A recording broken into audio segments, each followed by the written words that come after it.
La mer, une mer immense, profonde et chaude. Et en toile de fond, une côte mystérieuse et fascinante. C'est ce qui attendait les navigateurs de l'Antiquité, qui se dirigeaient timidement vers la terre promise. Ils venaient de l'Hellade, plus précisément de la Chalcidique, et une pauvreté sans espoir les poussait à la recherche d'une nouvelle patrie. Une lumière les guidait, la lueur enflammée d'un volcan lointain, qui, tel un énorme phare naturel, semblait leur indiquer le chemin. Nous sommes vers le 8e siècle avant Jésus-Christ, et le lieu d'abordage de ces premiers conquérants s'appellera Naxos, un endroit sûr et doux, où commence l'histoire de la civilisation de la Sicile. Une histoire riche et passionnante que nous raconterons en suivant la naissance et la mort de tant de civilisations qui ont fait de cette île un lieu splendide et merveilleux, où l'art, la culture et les beautés naturelles se marient d'une façon rare et peut-être unique.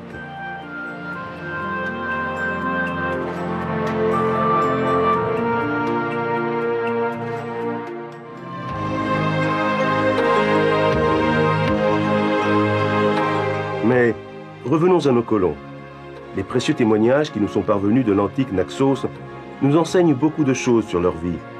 Ils profitèrent du tempérament doux de la population locale et rapidement, ils réussirent grâce au commerce à conquérir richesse et pouvoir, tirant profit d'une civilisation supérieure et d'une terre particulièrement généreuse.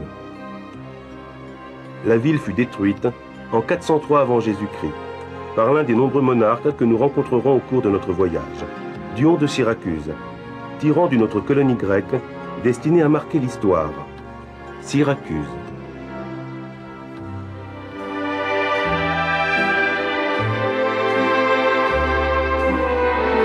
Le premier établissement de colonie corinthienne eut lieu à peu près à l'époque de la fondation de Rome, vers 734 avant Jésus-Christ, sur une petite île en face de la ville, Ortygia. La légende veut que ce soit l'oracle de Delphes lui-même qui leur ait indiqué cet endroit, tout en leur promettant la gloire et la richesse.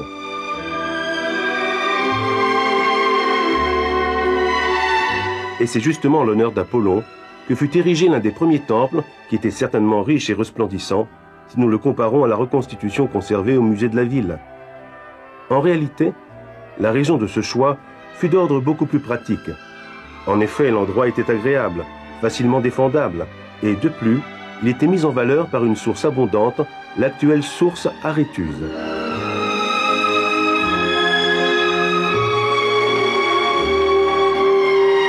Par ailleurs, la salubrité des lieux est évidente aujourd'hui encore, si l'on considère qu'en dehors de l'Égypte, c'est le seul endroit où le papyrus fleurit spontanément. De magnifiques spécimens poussent en abondance sur les rives de la rivière Siane, et de plus, un musée de la ville, où l'on continue à l'utiliser pour produire des parchemins suivant les méthodes employées par les Égyptiens il y a 3000 ans, lui a été consacré.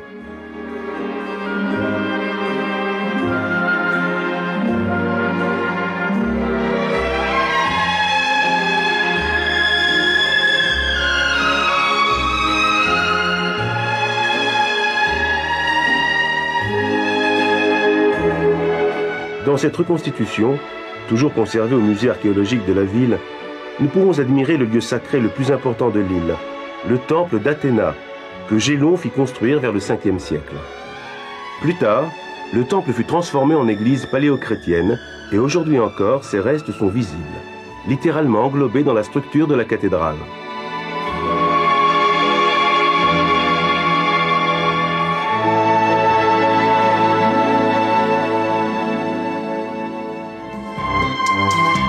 Au rythme de la croissance de la prospérité, la ville s'élargit sur la terre ferme.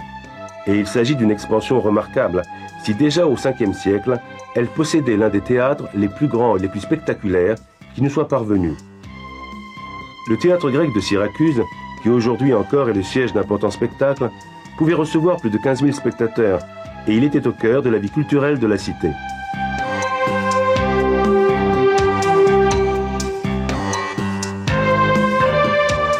Pour répondre à la demande croissante de logements, on mit à profit des carrières, appelées l'atomie, dont l'une d'elles, en forme de pavillon auriculaire, servit même de prison.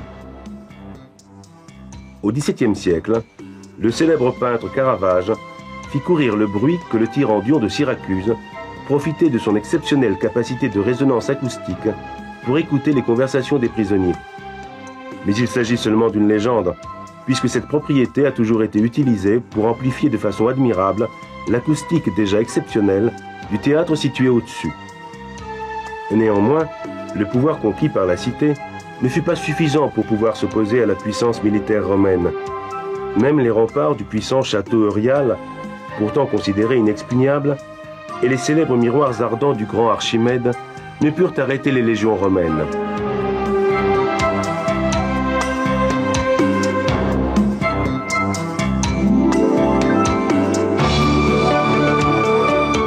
Les Romains assiégèrent la ville en 213 avant Jésus-Christ. Et suivant l'usage de l'époque, ils la mirent à feu et à sang, allant même jusqu'à exécuter le grand mathématicien de génie.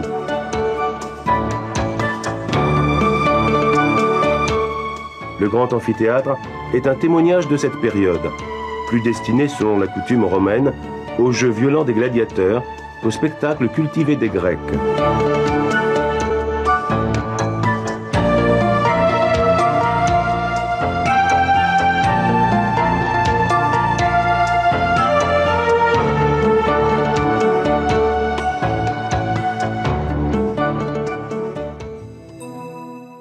Une autre colonie syracusaine sur la côte nord de l'île éveilla la convoitise de Rome, Tindari, qui fut fondée par Dionysos Ier vers l'an 396 avant Jésus-Christ. Mais ses habitants, qui avaient intelligemment flairé la puissance de l'envahisseur, ne s'opposèrent pas à lui. Au contraire, ils lui offrirent leur alliance et évitèrent ainsi que leur ville ne soit détruite. Ces vestiges nous offrent donc probablement une image fidèle de ce qu'elle était au moment de son expansion.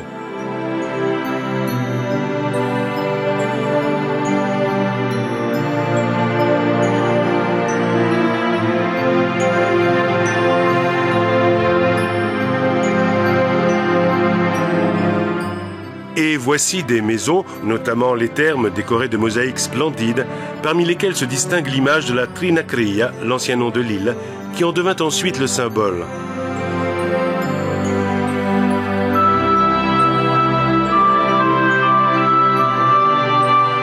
Le très beau théâtre, comme d'habitude, a été construit de manière à avoir la mer en toile de fond.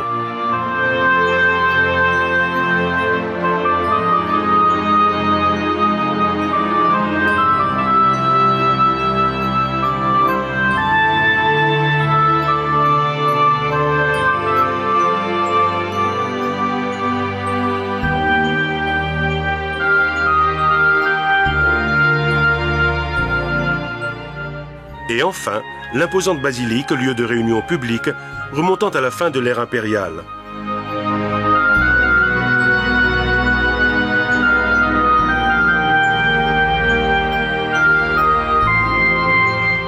Aujourd'hui, Tindari est dominé par un autre lieu de culte, le sanctuaire de la Vierge Noire. Ce nom lui vient de la statue de la Vierge, de provenance orientale, qui y est conservée. Il a été reconstitué tel qu'il était, avant d'être détruit au XVIe siècle par le corsaire algérien Barberousse. Mais revenons maintenant à nos premiers colonisateurs.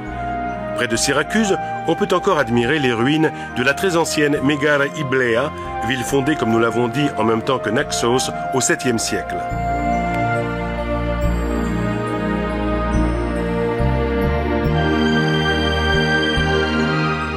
La région connut au fil des siècles un essor commercial intense, notamment grâce à sa production de céramique polychrome raffinée. Une activité qui, aujourd'hui encore, en particulier à Caltagirone et à Santo Stefano di Camastra, reste une branche importante de l'artisanat de l'île.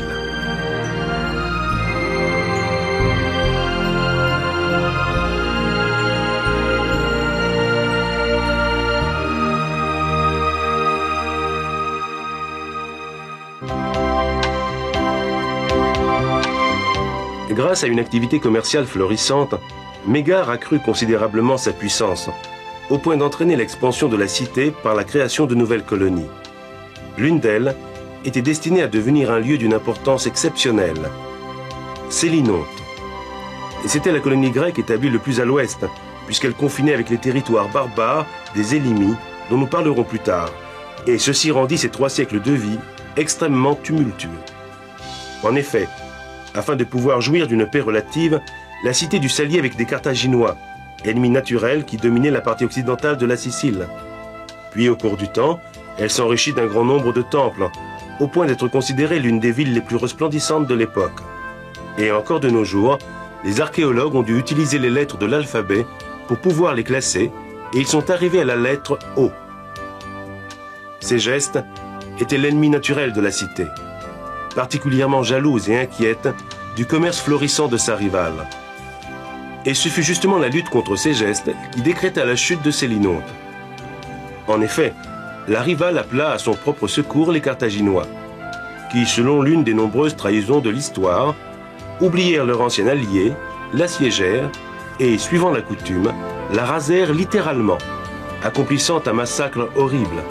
Plus de 16 000 morts et 5 000 prisonniers. La merveilleuse cité des temples n'existait plus.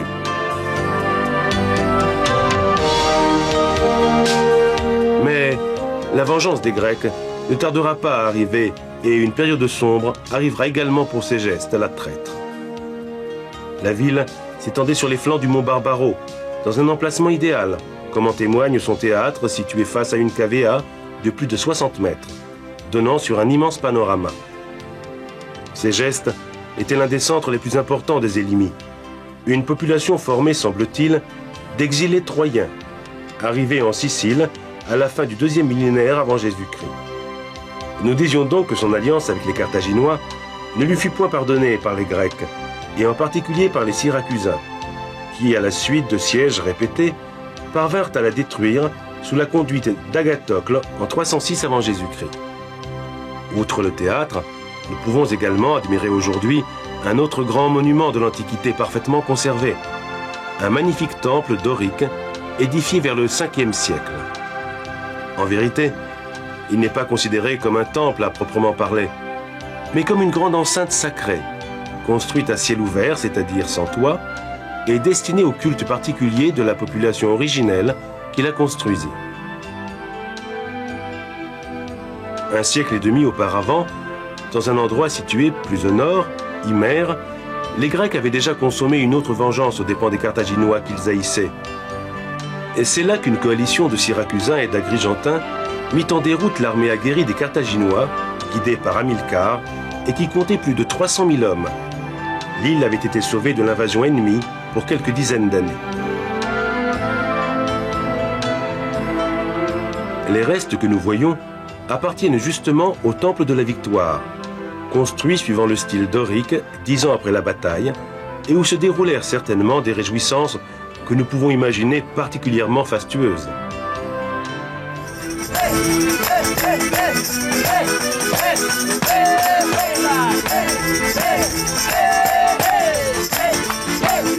Rejoignons maintenant un autre lieu mythique de la Sicile, où nous attend une grande fête traditionnelle.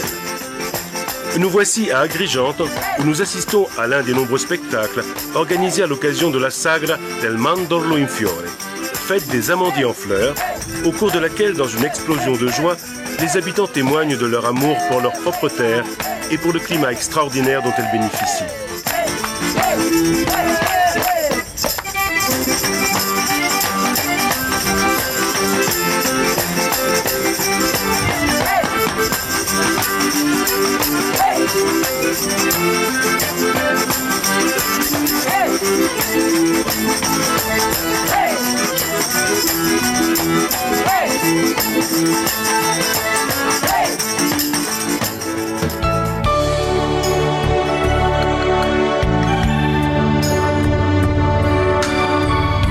Luigi Pirandello, le grand dramaturge qui y naquit, a dit un jour « Ici, les habitants mangeaient chaque jour comme s'ils devaient mourir le lendemain. Et ils construisaient des maisons et des temples comme s'ils devaient ne jamais mourir. » Une visite dans la vallée des temples équivaut à se plonger dans l'histoire antique.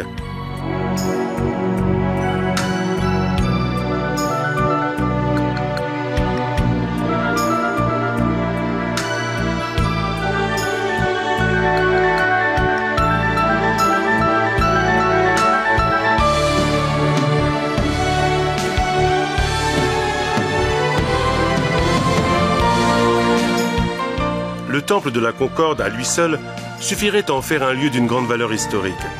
Sa construction fut commencée en 440 avant Jésus-Christ, et l'on peut dire que ses proportions solennelles, élégantes et symétriques, en font l'une des œuvres majeures de l'architecture grecque. Il doit son nom à une inscription d'époque romaine célébrant la concorde des habitants. L'état de conservation exceptionnel dans lequel il se trouve est dû à sa transformation en église chrétienne, une reconstruction qui dura jusqu'au XVIIIe siècle.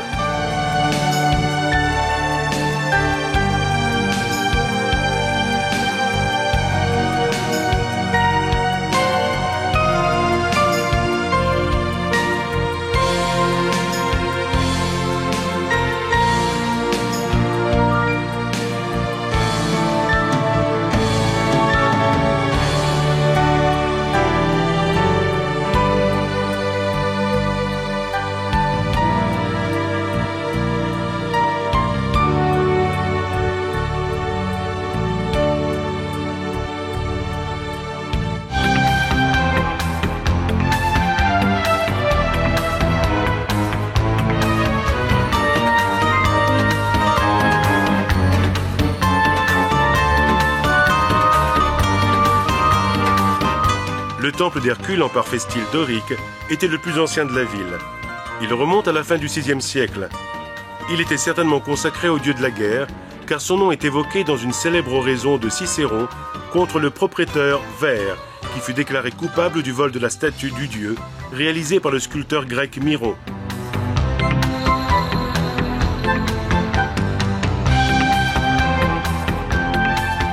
La majestuosité des constructions originales est confirmée par cette copie du Télamon, l'une des immenses statues mesurant 8 mètres de hauteur, qui soutenait la trabéation du temple de Jupiter Olympe, qui avait les dimensions, semble-t-il, d'un stade de football. Voici l'original d'un autre Télamon, conservé au musée de la ville.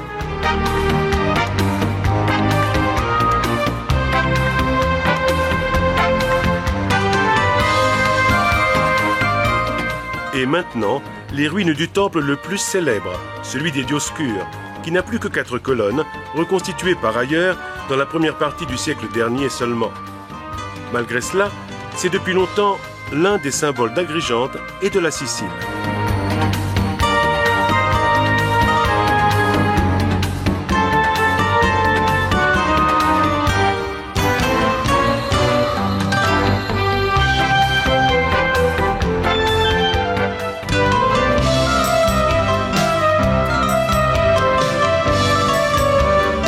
Autre splendeur d'Agrigente, la mer, incroyablement pure et limpide, que vous pourrez aller admirer sur une petite île lointaine en partant d'ici. Lampéduse.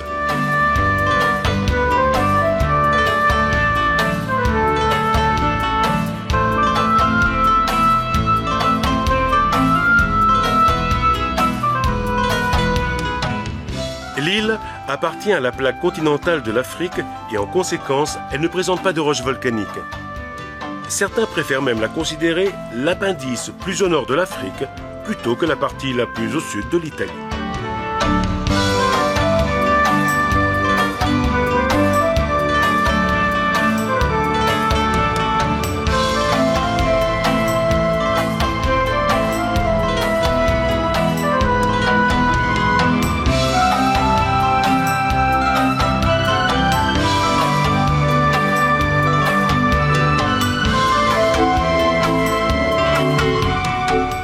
Fertile et verte à l'origine, elle fut complètement déboisée par ses habitants au siècle dernier. Et c'est pourquoi elle nous apparaît aujourd'hui aride et sauvage. Et cette caractéristique, ainsi que l'immense mer bleue qui l'entoure, la rendent tout à fait particulière. Ce n'est absolument pas l'endroit idéal pour ceux qui recherchent le luxe et les mondanités, mais plutôt pour ceux, surtout les plongeurs sous-marins, qui veulent vivre la mer de façon pure et absolue, auxquels elle réserve des émotions intenses. Un lieu de paix, de soleil et de mer, et bien sûr, où il y a beaucoup de poissons.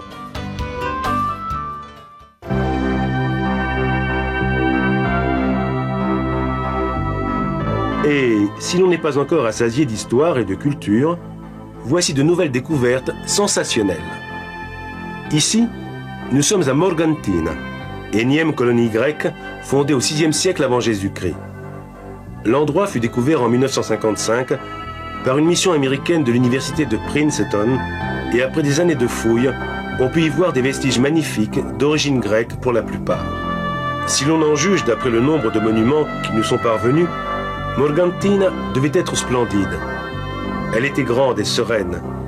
Ses habitants étaient particulièrement hospitaliers, comme en témoigne ce sympathique salut de vœux, dessiné en mosaïque à l'entrée d'une maison, qui accueillait le visiteur. « Porte-toi bien ». Il ne lui manquait absolument rien.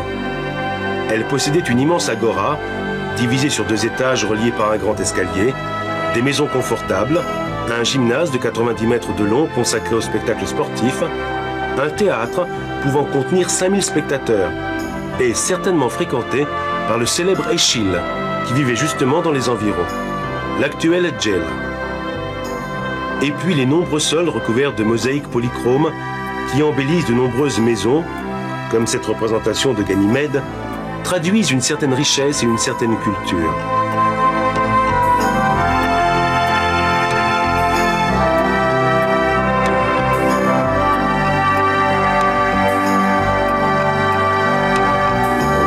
Mais d'autres mosaïques encore plus belles nous attendent à quelques kilomètres d'ici. Nous sommes à Piazza Armerina, qui possède encore l'un des témoignages archéologiques les plus célèbres de la Sicile romaine de l'époque impériale. Il s'agit de la Villa Romana del Casale, construite entre la fin du IIIe et le début du IVe siècle, et qui peut être considérée comme un témoignage unique de la splendeur atteinte par l'architecture et l'art romain.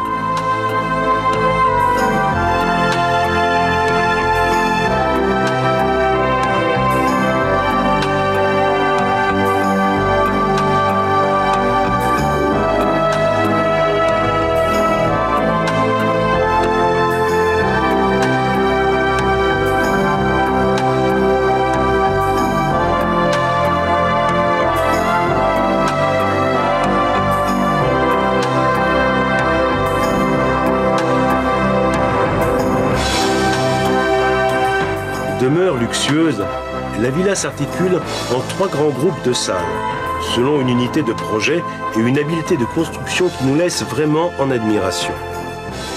Comme nous étions en train de le dire, les grandes mosaïques ornementales et illustrées qui la décorent de partout, sur une surface de 3500 mètres carrés, sont exceptionnelles. Nous nous trouvons face à un ensemble qui, dans son genre, n'a certainement aucun rival parmi tous les témoignages qui nous sont parvenus du monde antique. Des scènes de chasse grandioses, une description très soignée de chaque espèce animale, des scènes de la mythologie, et même le propriétaire et sa famille qui accueillent leur hôte à l'entrée de la maison.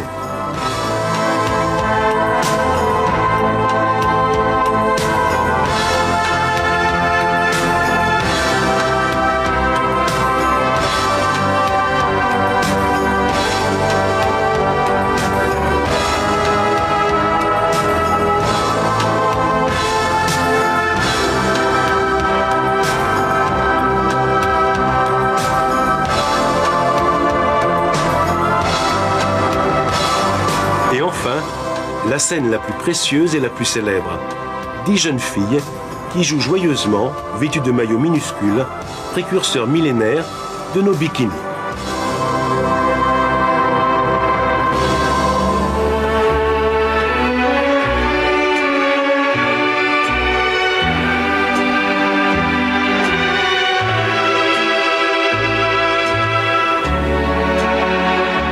Finalement, les modes actuels n'ont pas tellement changé.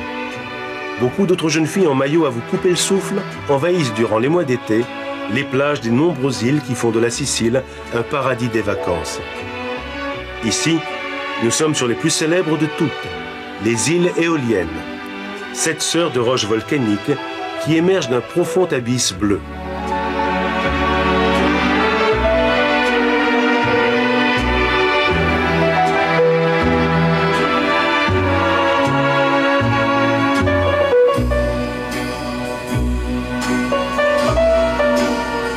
Celle-ci est Lipari, le chef-lieu de l'archipel, qui possède encore des témoignages d'un illustre passé.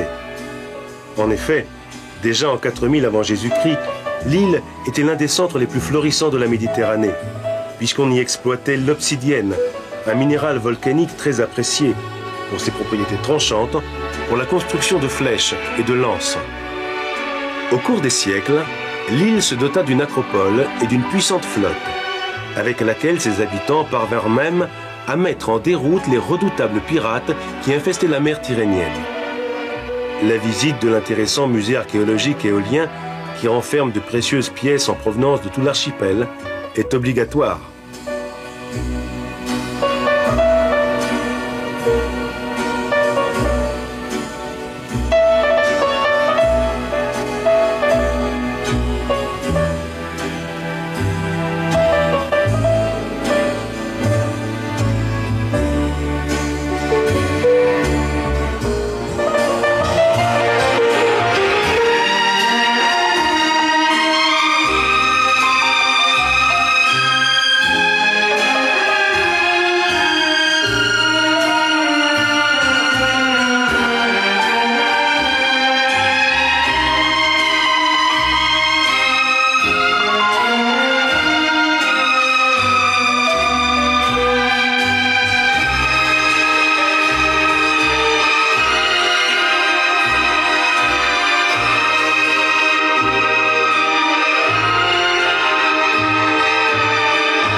De nos jours, l'archipel est un lieu de villégiature unique et enchanteur. Outre Lipari, on pourra choisir la sérénité de Salina, les mondanités de Panarea, l'émotion de vivre à Stromboli sur un volcan actif, la beauté sauvage de Alicudi et de Filicudi, jusqu'à la magique Vulcano, dominée par le grand cratère, éteint seulement en apparence, mais qui en réalité est animée d'une vie souterraine obscure et puissante, redoutée et fascinante.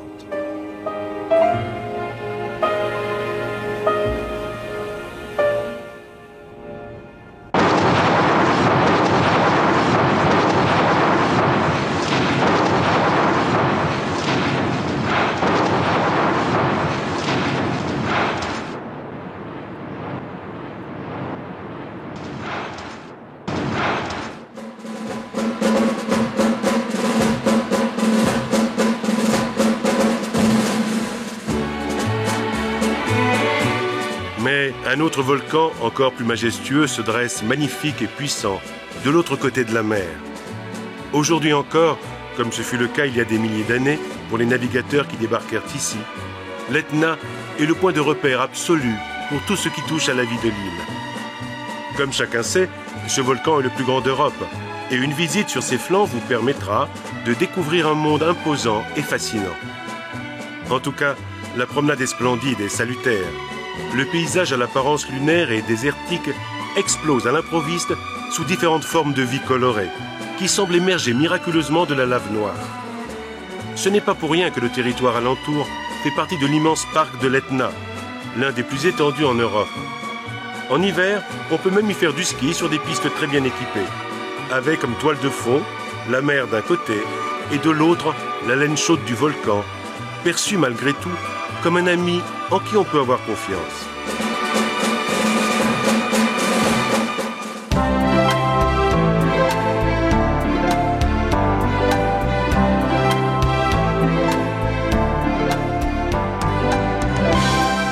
Ce ne fut pas ainsi, cependant, la nuit du 28 décembre 1908, lorsque Messine fut secouée par l'un des plus violents tremblements de terre des derniers siècles. Quelques secondes de furie de la nature réduisirent la ville en miettes. Une terrible catastrophe qui fit plus de 60 000 victimes, mais qui ne parvint pas à neutraliser le courage de ses habitants, qui voulurent reconstruire la ville et la rendre encore plus moderne et plus belle qu'avant. Aujourd'hui, Messine est une ville magnifique, dont la vision impressionnante accueille le visiteur qui débarque sur l'île après avoir traversé le détroit.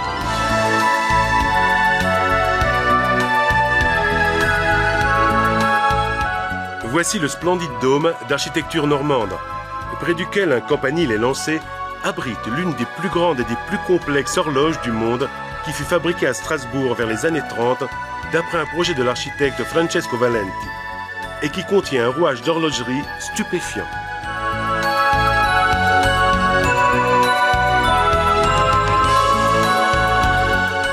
Messine est la base de départ avant de visiter la partie orientale de l'île. Donc, faisons un saut à Aci Castello, un village de pêcheurs qui doit son nom au château du même nom qui le surplombe depuis des siècles. À 2 pas de là, Aci Trezza, surtout connu pour avoir été le décor du célèbre roman de Giovanni Verga, I Malavoglia. Le panorama de la petite ville est enrichi par les Scole dei Ciclopi, rochers des Cyclopes, de grands rochers noirs que la légende identifie comme étant les rochers lancés par Polyphème contre Ulysse, qui l'avait rendu aveugle. Tout près de là, une autre visite intéressante, Aci Reale, un centre thermal très connu et enrichi de superbes églises, comme la cathédrale et l'église des saints Pierre et Paul.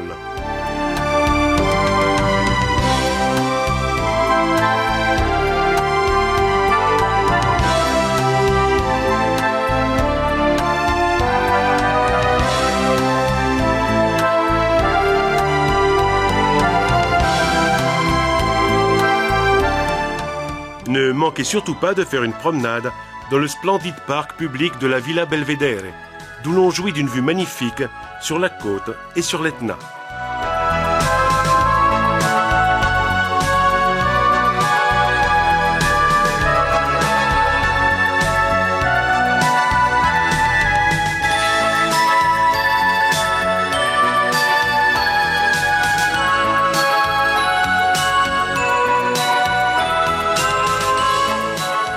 Un peu plus au nord, un autre lieu célèbre de la côte. Nous sommes toujours au pied de l'Etna, au voisinage de l'Isola Bella, un coin de mer enchanteur d'où l'on pourra monter vers l'une des plus fameuses promenades de la Sicile, Taormine.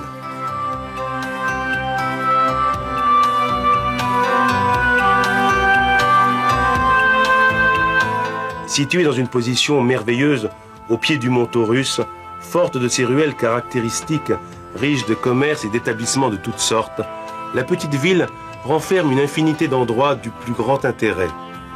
Le Palais Corvaia, qui fut le siège en 1411 du premier parlement sicilien. L'église de Sainte-Catherine.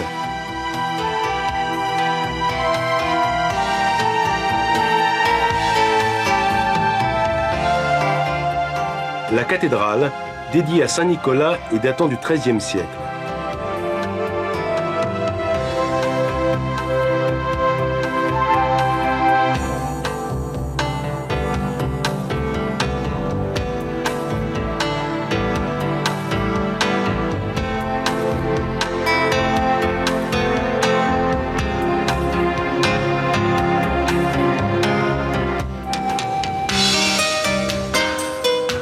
Mais c'est surtout le très célèbre théâtre grec, situé à mi-pente face à un panorama incroyable, qui attire l'admiration de quiconque visite la Sicile.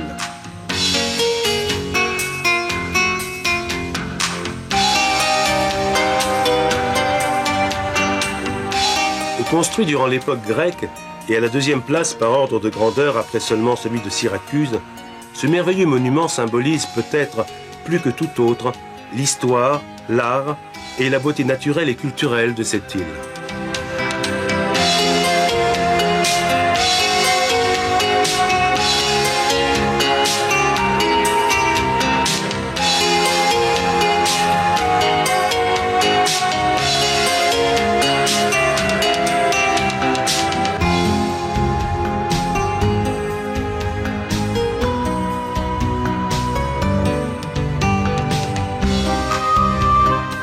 Poursuivons maintenant notre voyage vers Catane, où nous accueille un autre théâtre remontant au IIe siècle avant Jésus-Christ, et qui nous rappelle la conquête de la part des Romains qui eut lieu un siècle auparavant. Le théâtre a une ellipse légèrement inférieure à celle du Colisée. Il pouvait accueillir jusqu'à 16 000 spectateurs.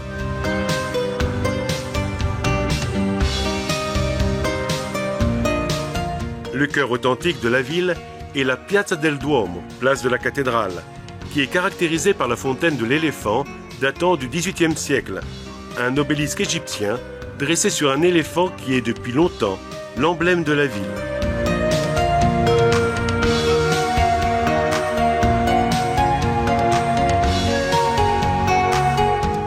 De l'autre côté de la place se dresse le dôme, une magnifique cathédrale qui nous introduit dans une autre période historique de l'île, le baroque.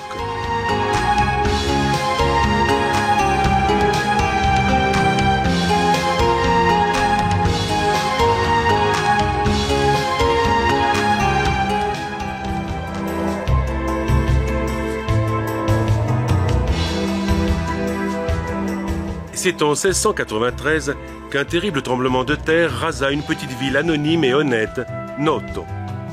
Mais ici aussi, les habitants décidèrent de ne pas baisser les bras et voulurent reconstruire leur ville selon de nouveaux critères d'urbanisme. C'est ainsi que naquit la nouvelle ville de Noto et qu'apparurent des dizaines de maisons, d'églises, de couvents qui ont fait de cette ville, à travers les siècles, l'un des lieux baroques les plus célèbres du monde. Voici le dôme dédié à San Niccolò di Myra. L'église de Saint-François, tout près d'un ancien couvent franciscain et du monastère bénédictin du Sauveur.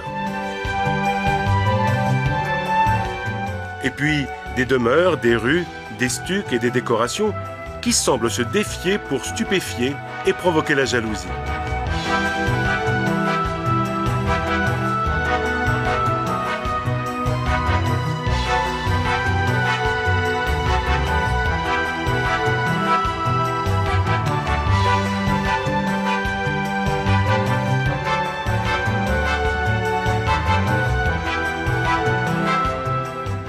En particulier, les incroyables balcons du palais Villa Dorata, dont la forme traditionnelle bombée permettait d'accueillir, sans les froisser, les toilettes coûteuses des femmes de la haute société, qui pouvaient ainsi exhiber les symboles de leur richesse.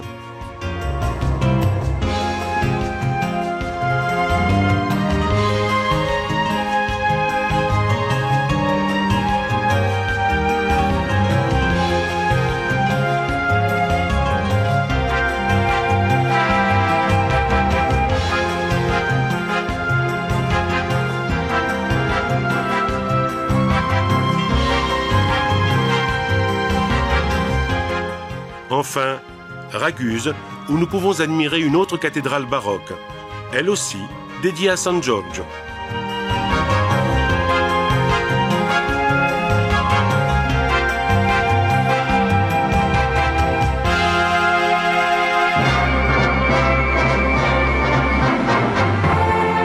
Changeons d'époque et replongeons dans la mer. Si elle n'avait pas eu sa cathédrale, Cefalù serait probablement demeuré un merveilleux et inconnu coin non contaminé de la Sicile.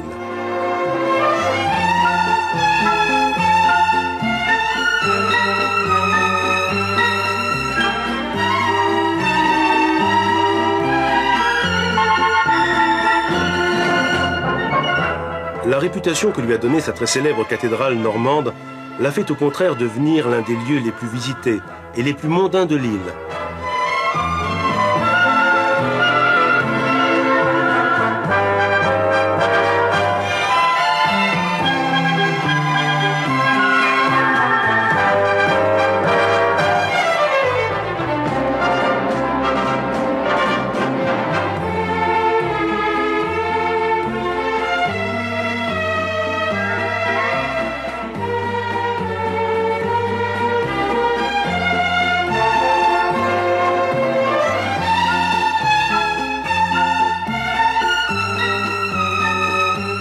L'été ici déborde de jeunesse et de gaieté, et tout contribue à rendre les vacances agréables.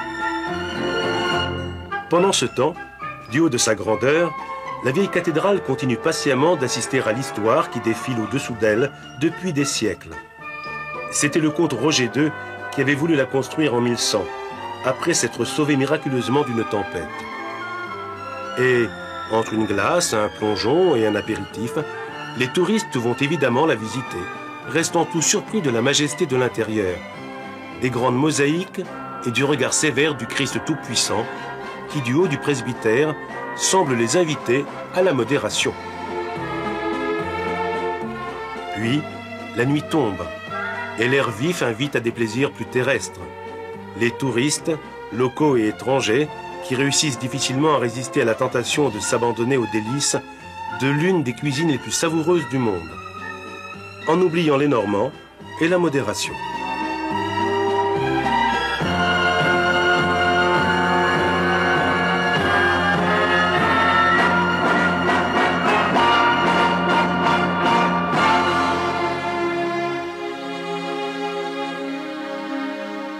Mais un autre temple était destiné à surpasser la réputation pourtant très grande de la cathédrale de Cefalù.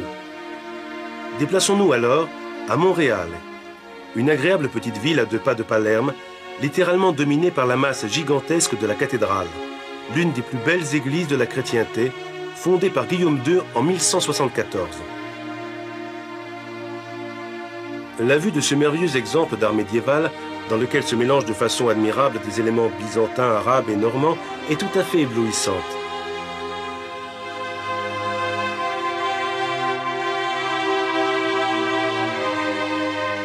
À l'entrée, la Porta Regum est une œuvre admirable datant de l'année 1186, de Bonanno Pisano, l'architecte qui avait commencé quelques années auparavant la construction de la tour de Pise.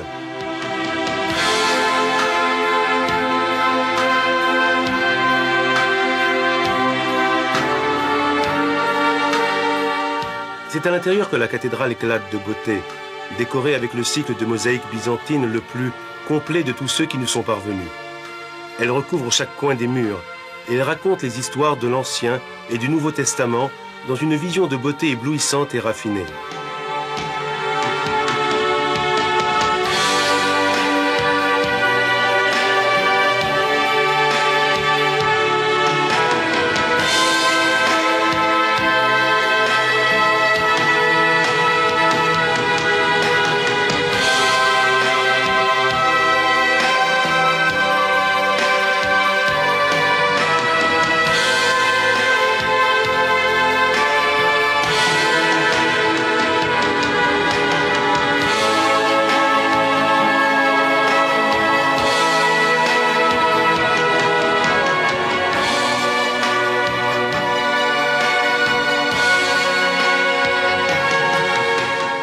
Le cloître du couvent bénédictin, situé juste à côté, est digne de la cathédrale. Parfaitement carré, il mesure 47 mètres de côté et il représente un véritable miracle de l'architecture romane en Sicile.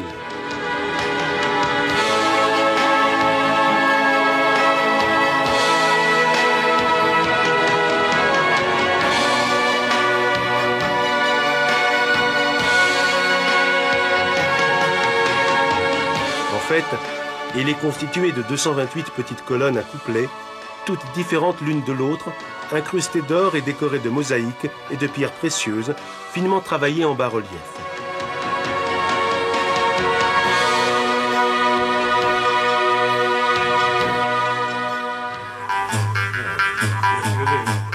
Tous les Siciliens considèrent leur passé culturel comme quelque chose de sacré. En effet, en Sicile, depuis toujours, il y a cette volonté d'unir le souvenir historique à la mémoire populaire par l'intermédiaire des poètes, qui deviennent ainsi les propagateurs simples et passionnés des traditions et des légendes qu'ils mêlent magiquement à la réalité. Et voici le défilé des charrettes siciliennes et des chantres qui ont transmis l'histoire sicilienne au fil des générations. Il en est de même pour le théâtre des Pupi, marionnettes siciliennes, apparemment simples et naïfs, mais qui, scandant les gestes des paladins et des héros lointains et imprévisibles du passé, devient le moyen le plus simple, le plus immédiat et le plus cultivé pour mettre en exergue l'âme de ce peuple. Lo sapete che non è giusto che siete cugini. Questo è anche vero. E dunque vi battete per amore e non per la difesa della santa fede. Cosa dici mai, cugino? Io voglio Angelica a tutti i costi. Anch'io. Angelica è mia. No, è mia.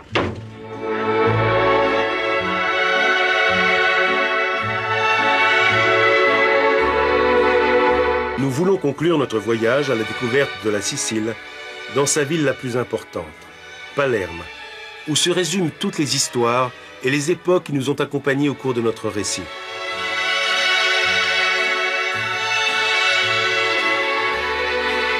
L'histoire veut que la ville ait été fondée vers le 8e, 6e siècle avant Jésus-Christ, par les Phéniciens, qui avec Mozia et Solunto en firent l'un des points d'appui de leur domination sur l'île. Au cours des siècles, elle subit d'innombrables dominations, qui l'ont enrichie d'œuvres d'art et de vestiges historiques d'une valeur exceptionnelle. Aujourd'hui encore, on peut voir des monuments de tant d'époques différentes, de la byzantine à l'arabe, de la normande à la baroque. Mais toutes ces nombreuses dominations n'ont jamais pu s'imposer au caractère fier et rebelle de la population, qui a su adoucir les inévitables impacts culturels en absorbant et en intégrant les expressions artistiques et architecturales pour nous offrir aujourd'hui une ville splendide et homogène, malgré la présence de styles très divers.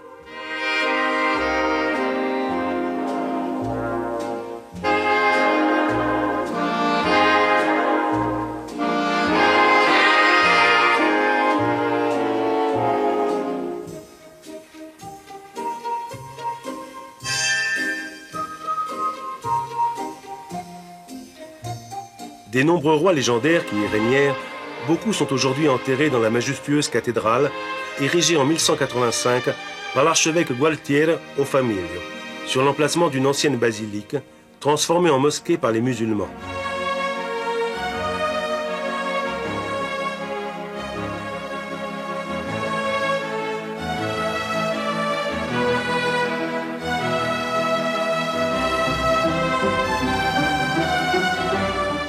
L'église porte les marques des nombreuses transformations subies à travers les siècles. Et pourtant, sa vision est l'une des plus belles de la ville. La façade remonte au XIVe, XVe siècle et est ornée d'un portail gothique flanqué de 2 tours élancées.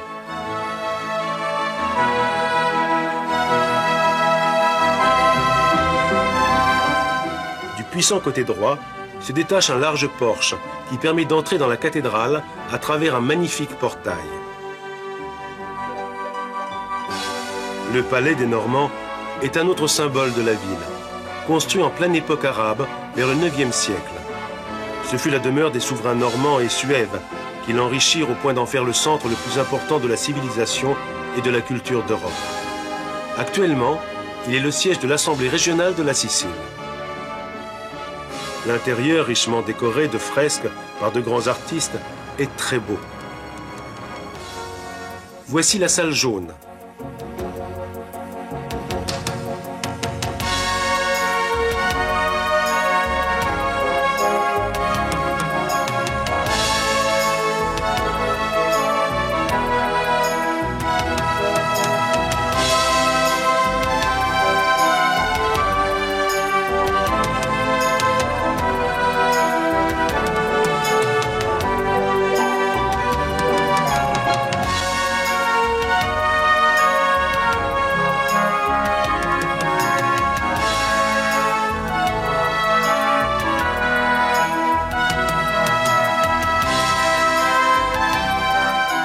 La tour Pisane.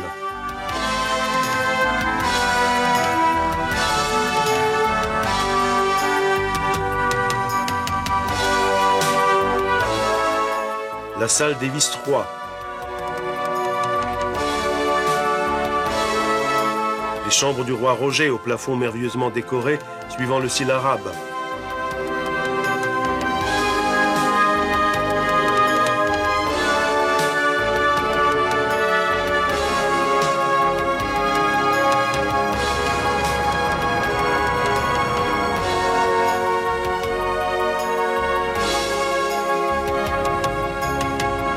La tour des vents.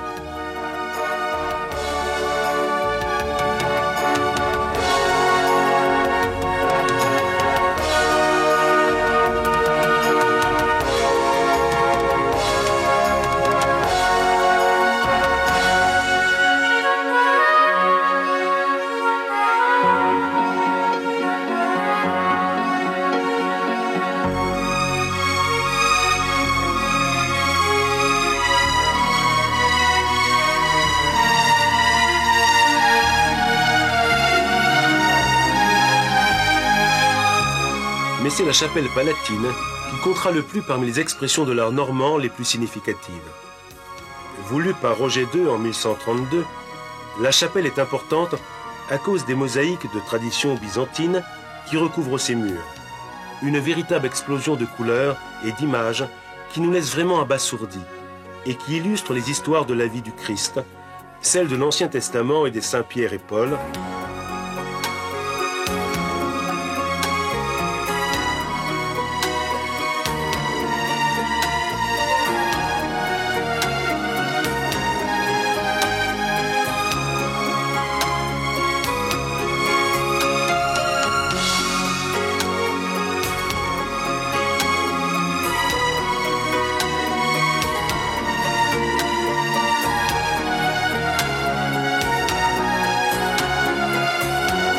jusqu'à la très belle image du Christ tout-puissant qui, solennelle et majestueuse, domine les lieux.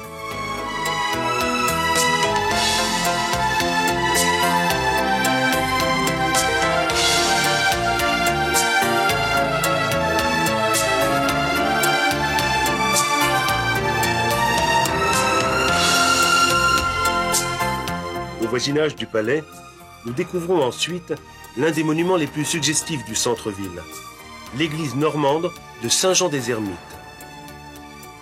Fondée tout bonnement en 580, l'église fut confiée par saint Grégoire le Grand à l'ordre des bénédictins et elle est bordée d'un magnifique cloître orné de plantes exotiques parfumées.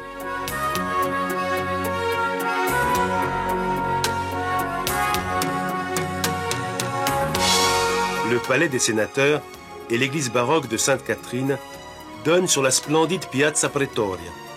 Mais l'attraction majeure de la place est certainement la merveilleuse fontaine qui en occupe le centre, œuvre du XVIe siècle du sculpteur florentin Francesco Camilliani, ornée d'innombrables statues allégoriques et mythologiques. À 2 pas de là, Piazza Villiena, plus connue sous le nom de Piazza Quattrocanti, est le cœur de la ville. On l'appelle ainsi à cause des statues qui ornent les 4 coins de la place et qui représentent les souverains d'Espagne, les saisons et les saintes protectrices de la ville.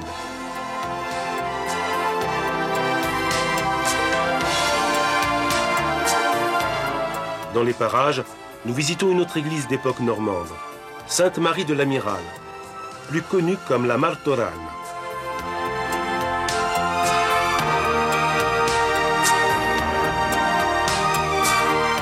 L'intérieur est très beau et on peut y admirer de splendides mosaïques byzantines parmi les plus anciennes de la Sicile.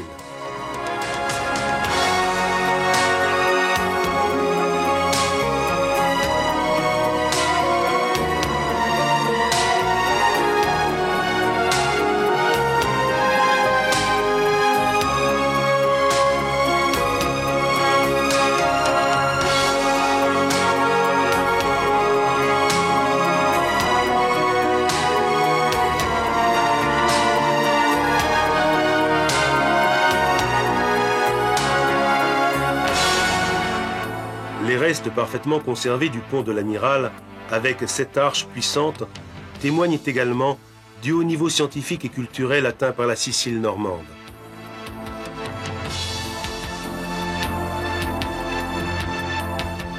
Deux autres églises de la ville sont également d'époque normande. Celle de la Magione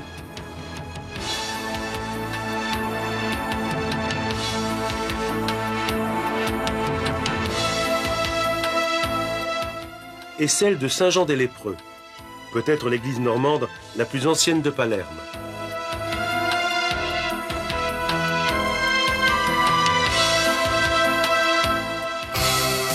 Notre visite des principaux monuments normands de Palerme se termine par une halte au palais de la Zisa, dont la construction fut commencée par Guillaume Ier vers la moitié du XIIe siècle, au-dessus d'une précédente bâtisse à l'intérieur d'un grand parc plein de monuments arabes. Ce palais tient son nom d'un mot arabe, Aziz, qui signifie splendide. Il est profondément caractérisé par l'influence orientale qui, comme nous l'avons vu, a marqué de toute son empreinte l'architecture normande en Sicile. Un caractère que l'on retrouve même sur la façade ornée d'une fontaine et de mosaïques, rappelant les luxuriants et frais jardins orientaux.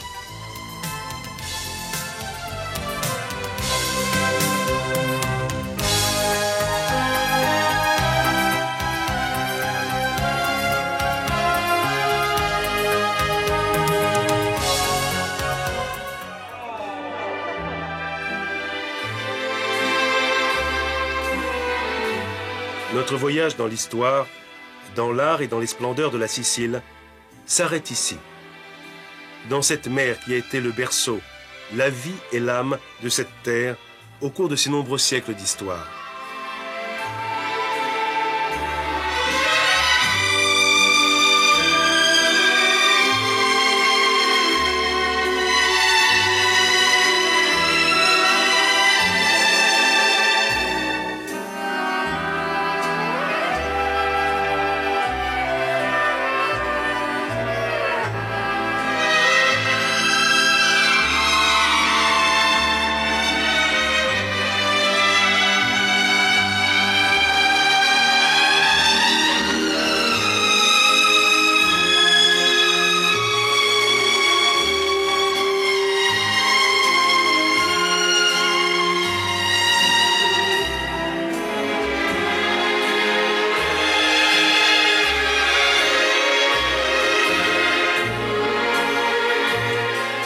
Les derniers joyaux de l'île, nous les trouvons justement aux alentours de Palerme.